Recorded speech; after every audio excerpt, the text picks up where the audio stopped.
reviewing the new Supreme Commander 2 game.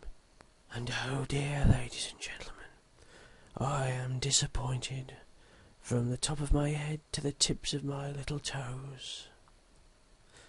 Okay, whatever. I'm not going to put any footage in this in this video because I don't think my computer can handle playing the game and recording it very well. But I don't really think you're missing much anyway. If you want to know what it looks like and how it plays, just have a look at the trailers that are here on YouTube, and have a look at other people's demos as well. Because I don't see any point in re-uploading them. You're not missing anything, because I mean that's part of the problem, really. I mean what you saw in the demos and trailers is basically it. That is it. There's nothing much to see beyond that, but all in good time. Right, now if you recall last time, I held some reservations about this game before it was released, and for my troubles I got called everything under the sun. Idiot, faggot, ha ha ha, very funny boys. Well, who's laughing now? I am. Yes, I am. Well, actually I was laughing while I was playing, but I'll explain the reason for that later. So the question is this game any good? Well, I don't think so, but it's not as good as the original. Forget that, it's nowhere near as good as the original. It's not even that good as a standalone, to be honest. For those of you unfamiliar, Supreme Commander 2 is a real-time strategy game in which you control a character, the titular, there's that word again, Supreme Commander, from one of 3 warring, futuristic factions. Apparently, there's been 25 years of peace in the galaxy, and someone has just murdered the president of this coalition, and now the 3 factions are fighting it out once again. So what I did like about the game, first of all, was that it was pretty smooth. The gameplay ran very smoothly indeed, and it didn't have any performance problems. And I liked the level scenery.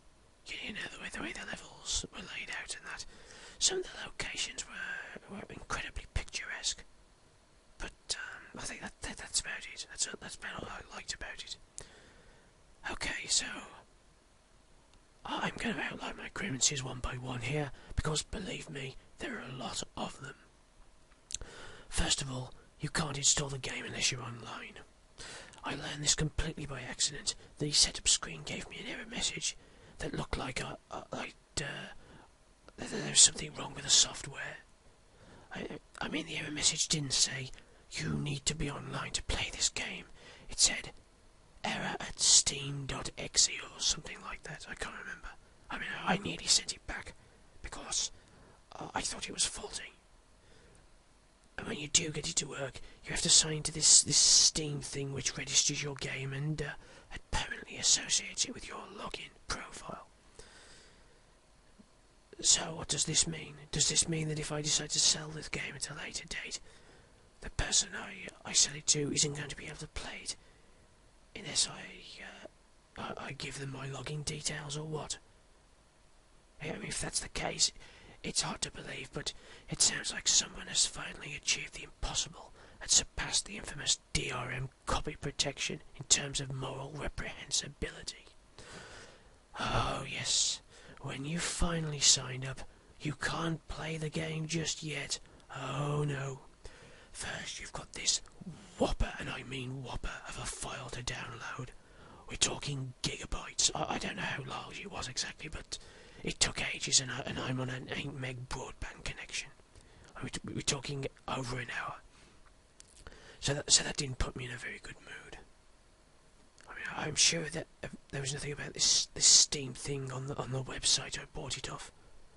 They should have mentioned that, because I don't think I'd have bought it otherwise. Okay, next problem. The units you command. Each faction has about 18-20 units in total.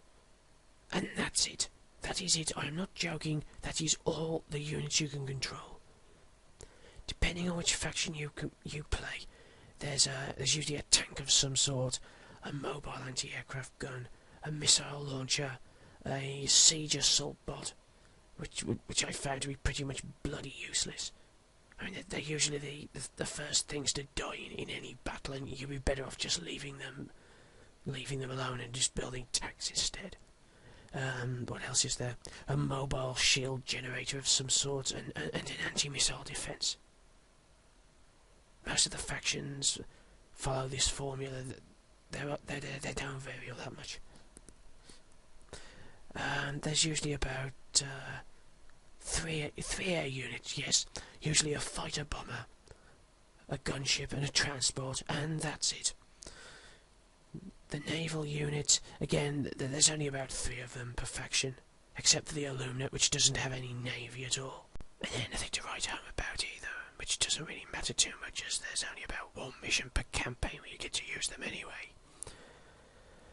I think it would have been easy just to leave them out personally, but well, anyway, as I say, the Illuminate faction doesn't have any navy. And there's one thing I will say about it: the Illuminate. The names of their units are stupid. For instance, they have a fighter bomber called We Do Both. We Do Both. Get it? Pathetic, isn't it? Anyway, yes, I mean, when you put names like that, you can't help but to feel that this is a parody of a real-time strategy game, rather than a real-time strategy game, you know. Anyway, it's only when you get onto the larger experimental units that it starts to get vaguely interesting. And again, it's nothing really to write home about. Gone is the iconic Monkey Lord, and many of the returning experimental units have been toned down. In other words, they're less powerful and easier to kill. And if you ask me, most of them seem to have lost their character. None of them made me go, "Wow, look at that!" You know what I'm getting at. You know the feeling you get when you see something cool. In fact, the units are all pretty much throwaway. They're too easy to build, and they get built about 10 times quicker than they do in the original Supreme Commander. So they're easily replaced when destroyed. The irony here is that Chris Taylor removed the less powerful tier units that were in the original Supreme Commander under the premise that the players were just throwing them away after they built better and more powerful units, and he said that it wasn't very strategic. He's right, it isn't strategic, but what he's replaced it with is even less so.